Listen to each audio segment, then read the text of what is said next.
This is Headline.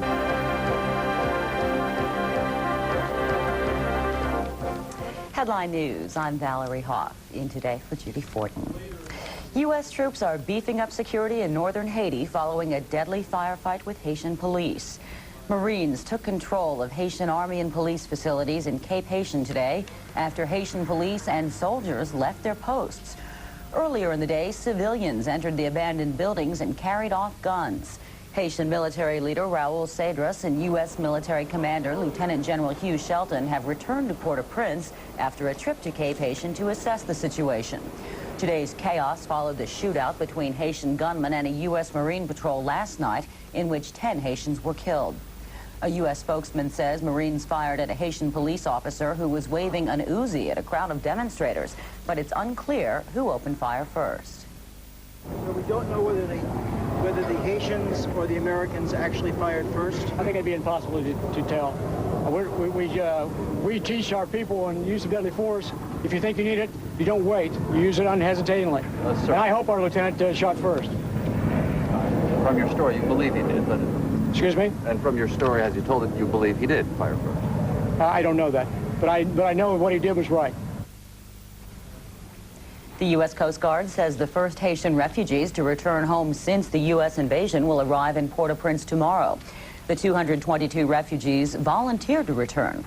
This afternoon, their ship left the U.S. naval base at Guantanamo Bay, Cuba, where they were being held. President Clinton expressed regret today for the loss of life in Haiti, but he said U.S. forces will continue to respond to hostile action against them. Jill Doherty reports. At a church in Harlem, President Clinton heard words of support for his Haitian policy, but admitted he's had a tough time convincing people the U.S. has interest to defend there. Although I think more and more Americans are seeing that what we are doing there is good and supports democracy throughout our hemisphere, which is nothing more than saying our neighborhood. The president made no mention of a fierce firefight the night before in which U.S. Marines killed 10 Haitians. Instead, he issued a terse statement. We regret any loss of life in connection with our mission in Haiti, but it must be clear that U.S. forces are prepared to respond to hostile action against them and will do so. We will continue to work with Haitian military authorities for a peaceful transition. But the killings, said one Republican, should be a warning to Americans to pull out of Haiti now. I'm going to introduce a resolution that says the military should be assigned the duty of getting out, that at the most rapid possible speed, protecting American troops and protecting American assets, that we ought to get out of there. The Democratic senator who helped craft the agreement that averted an invasion said he opposes setting a date certain for withdrawal. However, I'm in the minority.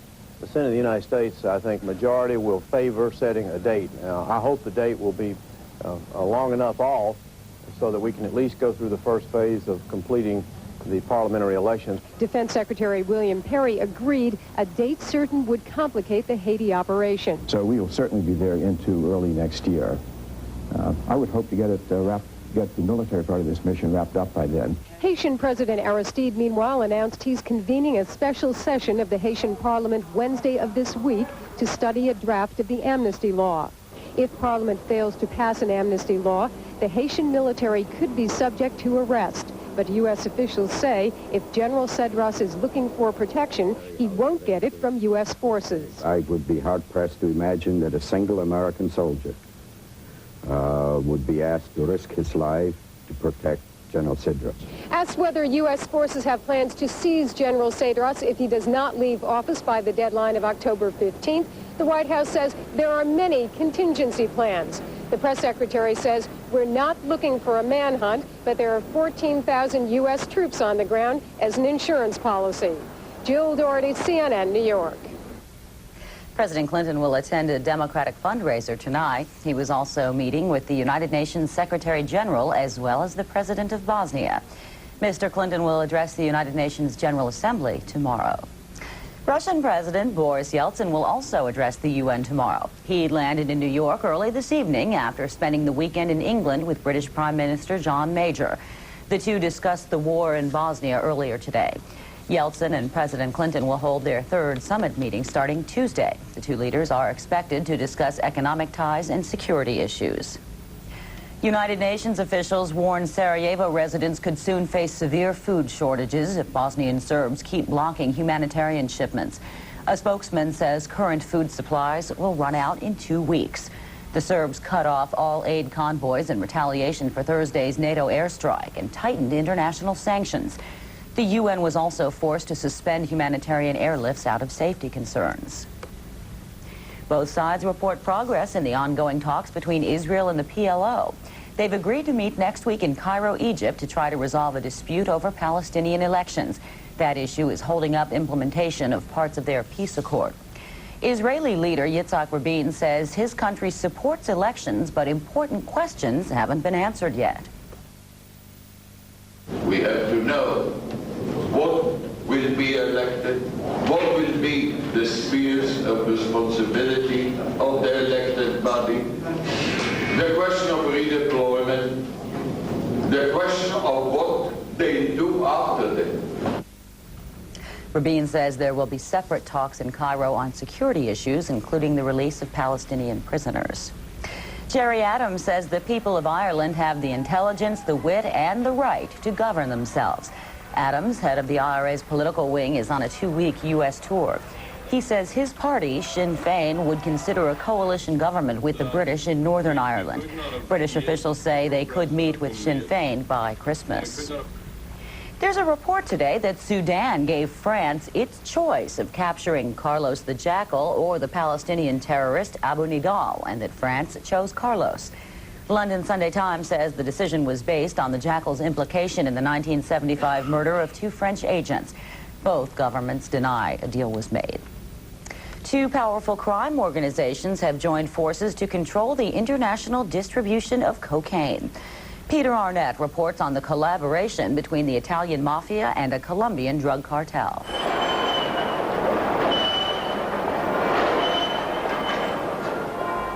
Milan, for centuries a center of power.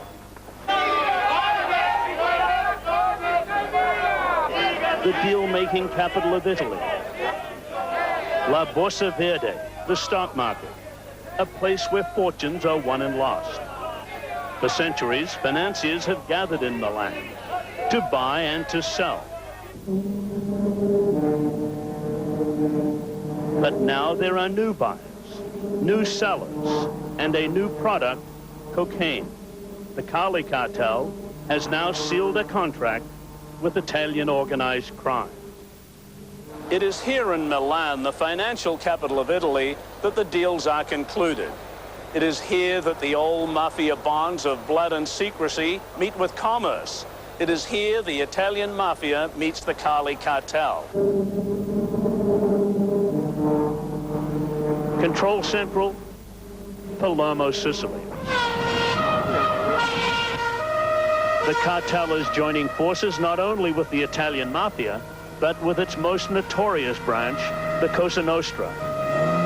Like their Colombia counterparts, the Italian bosses keep their distance from the actual drugs. Although Palermo is the headquarters of the Cosa Nostra, not a gram of cocaine passes through Sicily.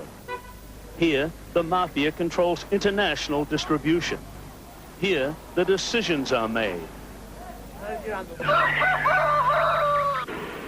The Colombian groups are responsible for production, refining, and transportation of cocaine from Colombia to Europe, whereas the marketing of cocaine is controlled, absolutely controlled by the Italian organized crime.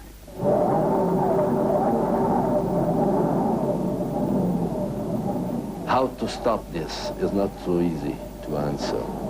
And no one better understands mafia brutality and Cali efficiency than the former head of Italy's anti-mafia agency, Gianni Di Gennaro.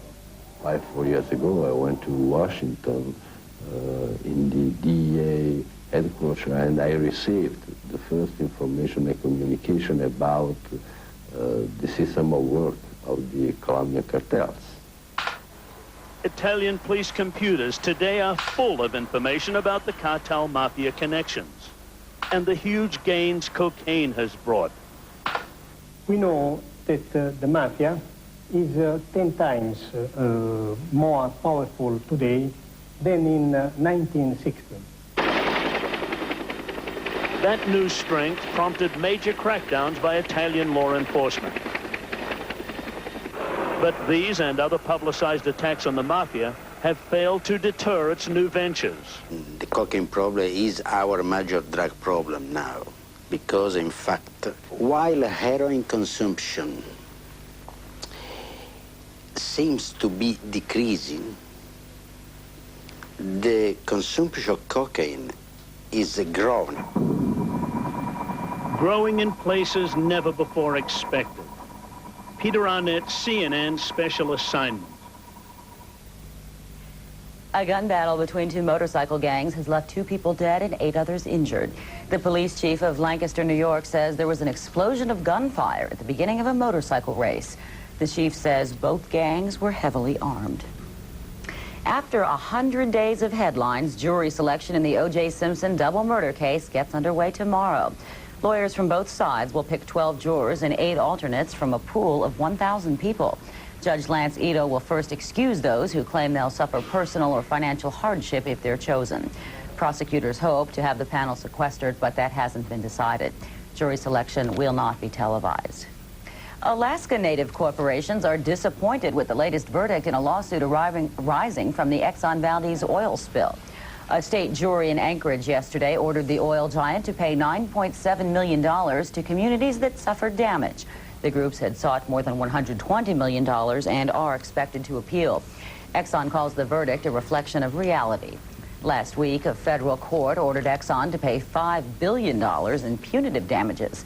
Exxon plans to appeal that decision. Residents of Lake City, South Carolina are getting over a scare that could have been a lot worse. 12 people suffered minor injuries when a tornado hit just east of town yesterday afternoon.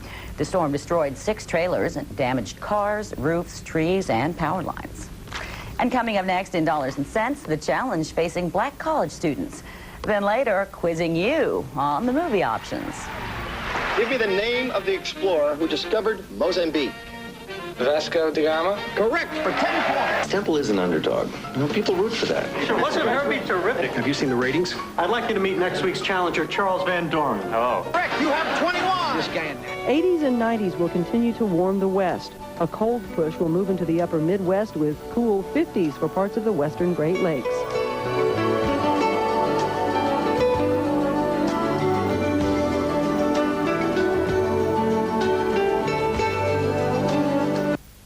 This is Headline News, a CNN network.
CNN International continues its commitment to keeping you informed 24 hours a day, 7 days a week.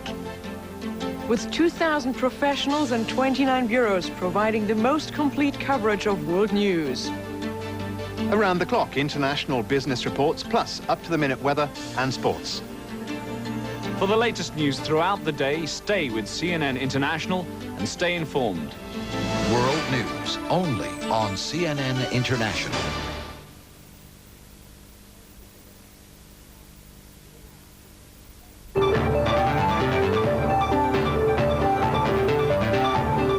The National Association of Manufacturers is reportedly urging the Federal Reserve not to raise interest rates a sixth time this year. That's according to today's New York Times. Fed policymakers will discuss whether another increase is necessary at a meeting on Tuesday. The doors of American colleges and universities may be open wider to African Americans than ever before, but Susan King reports many obstacles to graduation have not disappeared.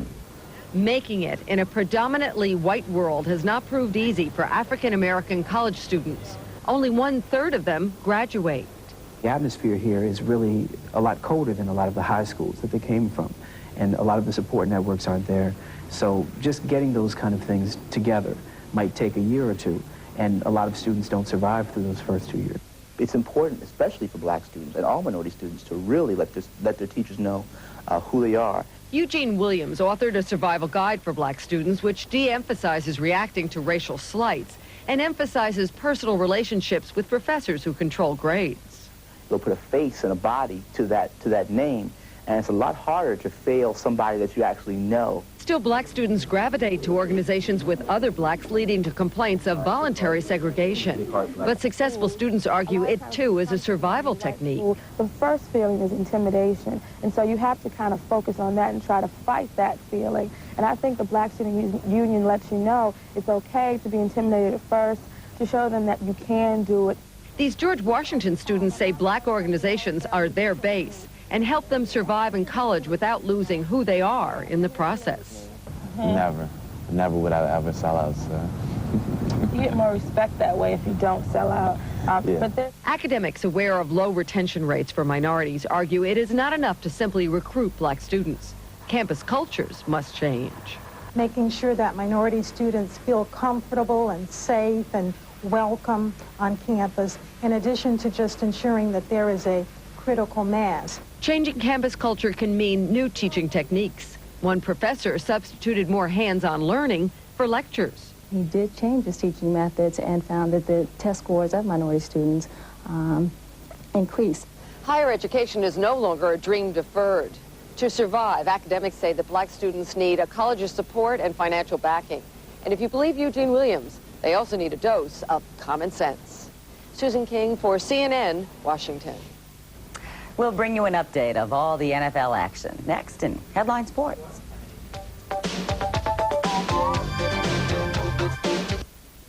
This is Headline News, a CNN network. Dandy Products is excited to introduce you to Supergloss, the world's best polish for vehicles of all types and colors. A new car, truck, or boat or RV is one of the biggest investments most people make. Now you can protect that investment with Supergloss. Supergloss's weather-resistant UV blocking sealant helps to prevent color fading and oxidation throughout the life of the vehicle. Bugs and road film are easier to remove from the super slick finish. Supergloss will also protect your car or truck finish from salt, acid rain, rust, antifreeze, battery acid, bird droppings, and most industrial chemicals. Supergloss is not only for new finishes, it can be used as well to restore, protect, and beautify older finishes. Supergloss is very easy to use. Simply shake your bottle to make sure it's mixed well. Apply with a soft cotton cloth in a circular motion. Supergloss should be applied to the entire vehicle, including the windows and chrome. Let it dry for 15 to 30 minutes. The polish will form a white powder when dry, and remove with another soft cotton cloth. Your vehicle will now have that new glossy look for up to 1 year. Supergloss is great. It works on most farm implements as well. For a protective gloss, use it on boats, RVs, aircraft, and horse trailers. Supergloss is not for sale in any store, but to make your vehicle more beautiful than ever, you can now order 2 bottles of Supergloss at the special price of $35 by calling the number in your country. You will love your Supergloss. Call now.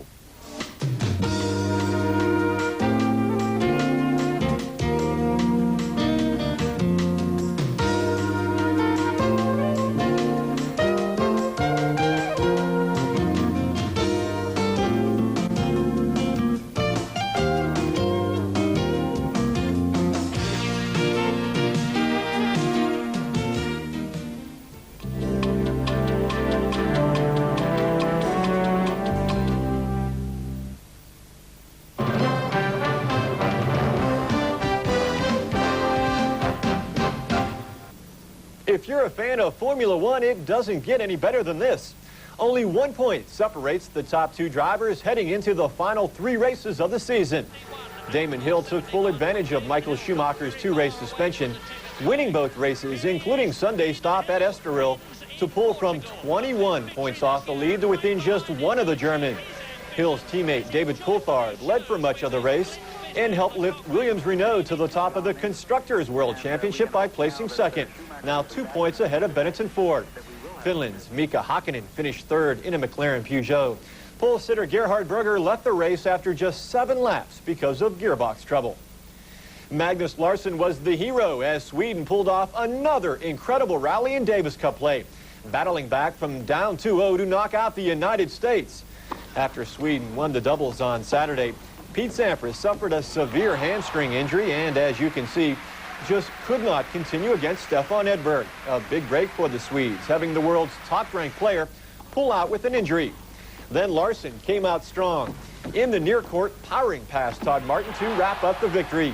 Only the 4th time a team came back from down 2-0 to win in a World Group tie. A shocker from American football. The Kansas City Chiefs looked like world beaters after the first 3 games of the NFL season and were at home against a very bad Los Angeles Rams team that was without its starting quarterback because of injury. However, as they say in the NFL, on any given Sunday, Chris Chandler hooked up with Flipper Anderson on a tip pass, 72 yards for the score. The Rams shut out the Chiefs 16-zip. The Pumpkinheads were in action in Indianapolis. Vinny Testaverde to Eric Metcalf from 57 yards away. Yes, it counts. The Cleveland Browns held on for a 21-14 win over the Colts. And a wild one in Minnesota. The Vikings charged out to a big lead on Miami behind 3 touchdown passes from Warren Moon to Chris Carter. But they had to sweat out a Dolphins comeback. As we take a look at the scores, keep in mind these are just from the early starts in the NFL on Sunday. My man John Sullivan will be around throughout the day to fill us in on all the NFL scores. There's the Minnesota final, the Rams shutting out the Chiefs. It was the Browns by 7. Green Bay shut out Tampa Bay. And Atlanta by 7 over Washington. That's a look at sports for now here on CNN International. I'm Jerome Jurenovich.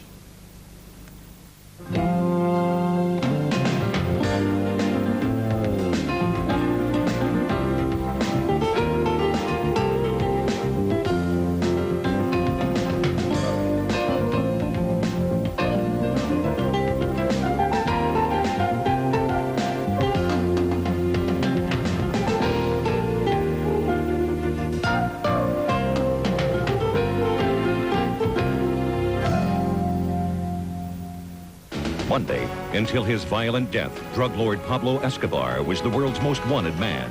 Now, a new cartel is spreading drugs and death in the war to rule the kingdom of cocaine. CNN presents season premiere on CNN International.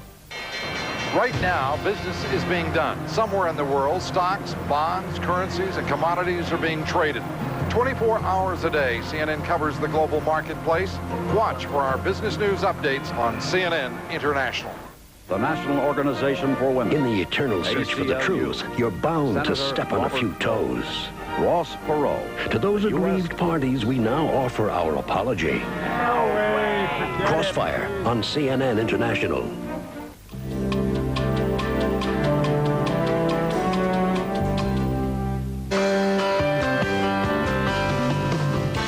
Oscar-winning actress Meryl Streep has finally nabbed a role that impresses her children. She'll be the voice of Bart's new girlfriend in an upcoming episode of The Simpsons. In her next film project, Streep will star opposite Clint Eastwood in the big screen version of the bestseller, The Bridges of Madison County. Her latest movie, The River Wild, opens nationwide Friday. You have to wait to catch a ride on The River Wild, but there are plenty of new films on the big screen this weekend. Jack Womack takes a look.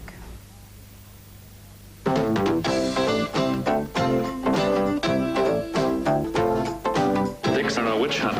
He thinks 21 is rigged. Is it? Robert Redford directs Quiz Show, the story of the 1950s TV quiz show scandal. Ray Fiennes is Charles Van Doren, who becomes a national hero after becoming the new champion on the show 21. Rob Morrow plays congressional investigator Richard Goodwin, who smells something fishy. Jesus, Dick, if someone offered you all this money to be on some rigged quiz show, Instant fame, the works. Would you do it?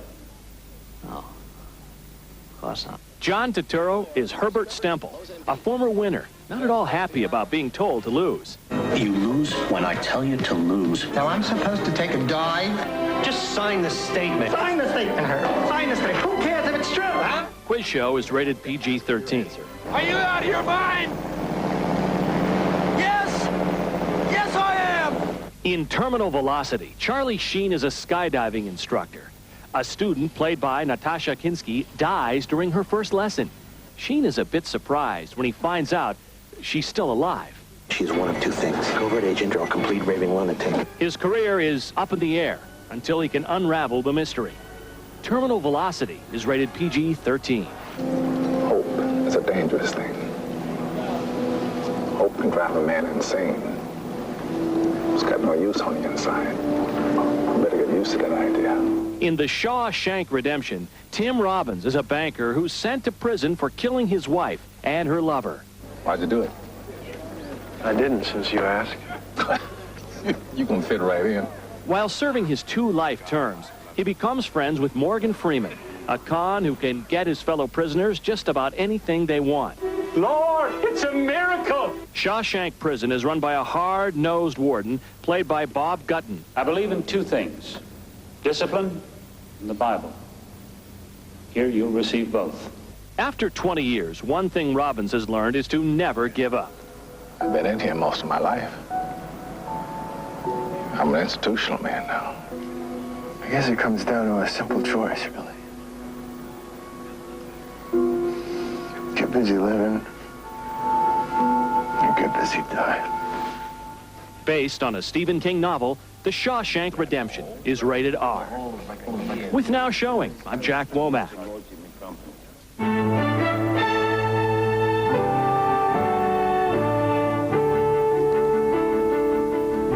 These stories coming up next on Headline News. U.S. forces are on edge after a deadly shootout in Haiti. A Parisian cultural treasure is in trouble. And a modern-era cowboy who's drawing praise for his literary aim. Those stories and more with Bob Lozier after a short break. I'm Valerie Hoff. A whole day's news every half hour. This is Headline News.